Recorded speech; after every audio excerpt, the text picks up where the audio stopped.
Dr. Hovind, I love your doctoral thesis. I've torn it to pieces with house and gaffle. I can't remember when I last pissed myself laughing. It's a good thing the thesis mopped the piss off the floor. Welcome to part 42 of this read-through and peer review of Kent Hovind's doctoral dissertation, which was published on wikileaks.org on December the 9th, 2009. If you have not yet seen the previous parts in this series, then I recommend that you go back and see those first, as in this episode, I will be starting off exactly where I finished off in the last. In the last episode, Kent managed the almost impossible by plagiarizing himself. That's right. Kent took about 10% of the previous chapter and slapped it straight down in the middle of this chapter, virtually word for word. In this episode, Kent explains evolution. Are we ready? Okay, Kent, take it away. Microevolution is small little changes where there is no change from one kind of organism to another. Okay, Kent, if you say so. Actually, evolution would be a bad term to use. Okay, Kent, what term would you use? Come on, Kent. It can't have the word evolution in it, obviously, because you've just spent the previous 62 pages arguing against evolution and how it's all a religion and how it's evil. You can't think of a better term, can you?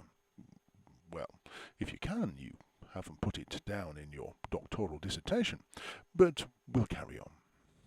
Microevolution is only variations within the kind. And what is a kind, Kent? Come on. Describe a kind. You can't, Kent, can you? You just can't, because it's not a definite term. You might as well say that it's variations within a thing. A whatnot, a doodah. Well, Kent, let me be the first to hand you a ball of string and tell you to go over there and play with that lion. After all, it's just a kind of cat. You bloody idiot. Anyway, it proves foresight of the Creator in providing his creatures with the ability to adapt, within limits, to their environment. I don't question that variation exists, I just interpret the evidence as part of God's design. Yes, Kent, because none of this could possibly happen naturally, even though we can precisely describe the process and the mechanism. You just still prefer to attribute it all to your invisible friend. You'll forgive me if I somehow failed to take you seriously, Kent. But anyhow, do go on. I'll give you just one example to help you understand the difference. The difference between what, Kent? And do you think one example's going to be enough? Oh, you don't know and you do. Okay, carry on. Let's suppose we let loose 500 canaries on an island. Would those be the Canary Islands, Kent? The only food for the canaries to eat on that island are nuts with a relatively tough shell around them. Yes, Kent, because there's nothing quite like biodiversity, is there? What you're basically describing, Kent, is an island with essentially one kind of tree on it, a nut tree. Any other clue as to what kind of nut tree, Kent? Coconut, perhaps? Carry on. Only the canaries that had a tough beak would be able to eat the nuts and survive. The others would starve to death. Well, that or fly to another island. After all, they do have wings. But whatever. Therefore, those that had the tougher beaks would be able to reproduce the next generation. Yes, Kent, that's correct. If we came back to that island in about 200 years, we would find that all of the canaries on the island have tough beaks. Yes, Kent. Surprisingly enough, that is, in fact, exactly how evolution by means of natural selection works. What's that, Kent? That is not evolution. Yes it is, Kent. That is most definitely evolution. That is simply variation. No, Kent, it isn't variation. You see, Kent, all of the birds have tough beaks. There is no variation. Are you bleeding mental? You would still have canaries.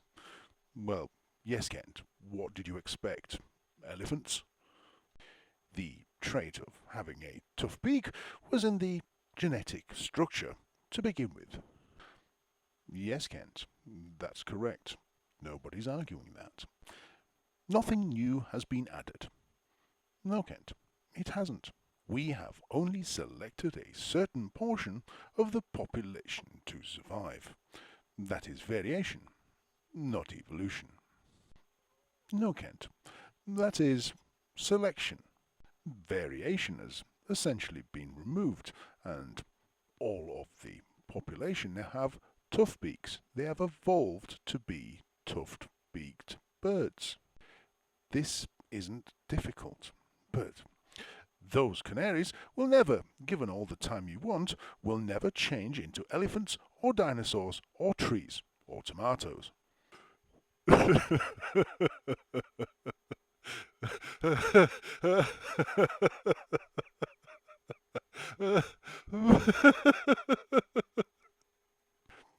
Kent, find me one, just one scientist who's ever said that tomatoes evolved from canaries, and I'll let you borrow my clue stick to beat 7 bells of sense out of him. You complete and utter fucking retard. Kent goes on. If they did, that would be macroevolution. No, Kent, that'd be fucking magic. Oh dear. Kent, I absolutely fail to understand how you could have possibly have read any of those school textbooks which go on to explain evolution as you said you have read and still come out with that dumb fucking statement. Can you understand my utter frustration? Kent, that is a straw man so big you could put Edward Woodward inside it and set fire to it. To make that kind of statement, you can only have been holding a banana in one hand and a jar of peanut butter in the other. But anyway, Kent, pray do tell us more. Microevolution is small little variations between the species that have been in the genetic structure by. Kent, if you're going to just copy straight text out of somebody else's work, then remove specific words. Try and remove all of them, okay? It is plain and clear to anybody who reads this that the 2 words you've removed are introduced and mutation. Of course, leaving them in there would completely destroy your argument. But carry on. It has nothing whatsoever to do with the terms that are used today about evolution. Yes, it is, Kent. The processes, the mechanisms are exactly the same. It can only be said that your inability to grasp this is completely and utterly astounding.